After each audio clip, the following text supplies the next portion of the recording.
For the first time, new police recruits will be trained locally as opposed to being sent to Barbados. Police Commissioner David Morris said the Royal Virgin Islands Police Force has recruited 11 new officers. The Police Commissioner made the announcement while expressing gratitude to Nagico Insurance and the Rotary Club of Road Town for donating a new vehicle to the police force during a ceremony held at the Government House on February 13th. The training of the new recruits will be done in partnership with the H. Laverty Stout Community College. We've only got 221 police officers. I've got 11 new police officers arriving on Monday. And for the first time, we're actually going to train them here in the territory and not send them away to Barbados.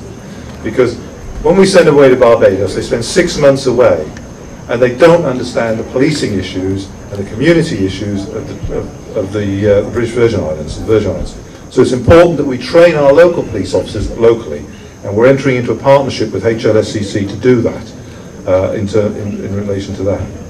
But because of the officers, you know, crime is kept down. We had just over 1,500 crimes last year in 2014. We detected 47% of that. Just under 0.5% of the crimes that were committed were detected. 46% of all violent crime is domestic related. The perpetrators and the victims know each other, and we're working very closely with social development, family support network, the Rotary clubs in terms of dealing with those sort of issues. So, you know, just remember, there is a perception between the fear of crime and the actuality of what's reported. And these officers here are here to bridge that gap, to add reassurance to the communities, to tackle the fear of crime and disorder, to work with the young people in terms of bridging our gap between them in terms of trusting each other, and to work with the other communities in need, and certainly, particularly with the charity agencies such as Rotary. The Rotary Club of Road Town continues to support the fight against crime through preventative measures such as youth-focused workshops and programs. Sean Mohammed is president of the Rotary Club of Road Town and also general manager at Nagico BVI. In a few moments, the club will officially hand over a spanking new vehicle to the Royal Virgin Islands Police Force. On the eve of Valentine's Day, this demonstration cements our passion and love as Rotarians to see this territory develop in a safe and harmonious way so that our children will have a brighter future than we have achieved during our lifetime. Crime prevention is equally important as crime detection and crime solving. We know that it's nearly impossible to prevent all crimes, but improving relations between police officers and the community is a proven vehicle used to reduce crime and help investigators bring perpetrators to justice.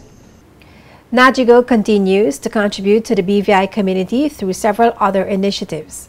Meanwhile, Commissioner Morris noted the vast areas to be policed by a limited number of police officers, adding that the Neighborhood Watch initiative launched in 2014 has been a success. A year ago, we launched the Neighbourhood Policing initiative within the Royal Virgin Islands Police Force. When I arrived here in 2010 and spoke to members of the community, one of the first things I was always told was we don't see the police in the communities anymore. They drive past, they stop us, they don't get out their cars, etc. And there was a big, what I would call, gap between what we were doing and what the community wanted us to do. So I swore then that we would introduce neighbourhood policing into the British Virgin Islands. It took about 3 years to get that in, mainly because, as Tilda would say, through resourcing and various other issues. But a year ago, we bit the bullet, so to speak, and we took officers out of the regular policing patrols and made them the neighbourhood cops. And over a year, they've been out there. And it's been very successful. I've not heard one criticism in relation to the neighbourhood policing officers out there. The limited number of police officers has been an issue for some time for the Royal Virgin Islands Police Force. Recently, some 5 senior officers were placed on suspension pending an inquiry into allegations of corruption, while another batch retired at the end of 2014.